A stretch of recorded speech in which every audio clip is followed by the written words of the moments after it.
На часах 8:30 утра. Время построения всего личного состава отдельного батальона ППС полиции. Их рабочий день даже в профессиональный праздник ничем не отличается от остальных. И, как обычно, с командой равнясь, смирно, патрульные внимательно слушают инструктаж.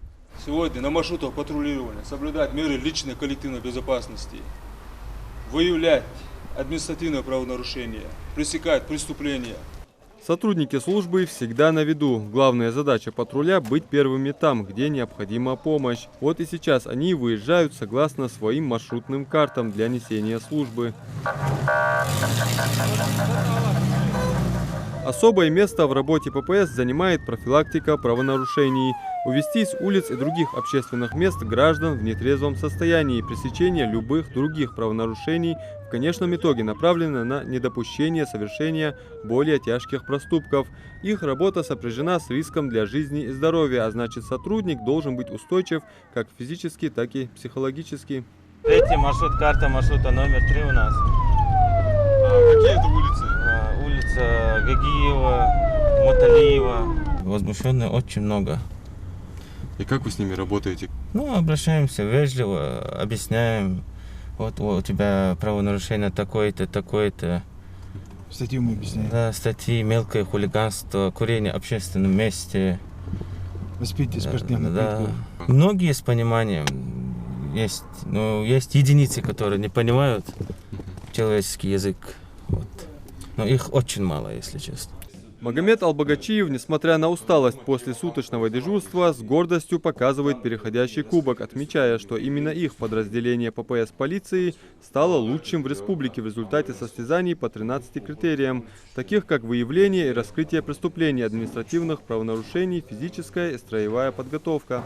По итогам второго квартала 2021 года мы по республике, именно наш батальон по городу Назрань, был признан лучшим, и нам был вручен кубок, переходящий кубок, как лучшему строевому подразделению республики. Действительно, кубок, который нам был вручен, он как бы стимулирует меня и личный состав.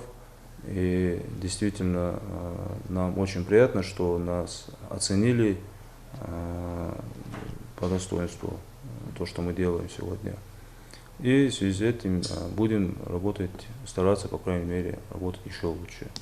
Что касается ингушского ППС, эта служба была сформирована в 1992 году. В состав отдельного батальона ППС ОМВД по Назрани входит более сотни сотрудников полиции, которые ежедневно заступают на службу, обеспечивая порядок в обществе.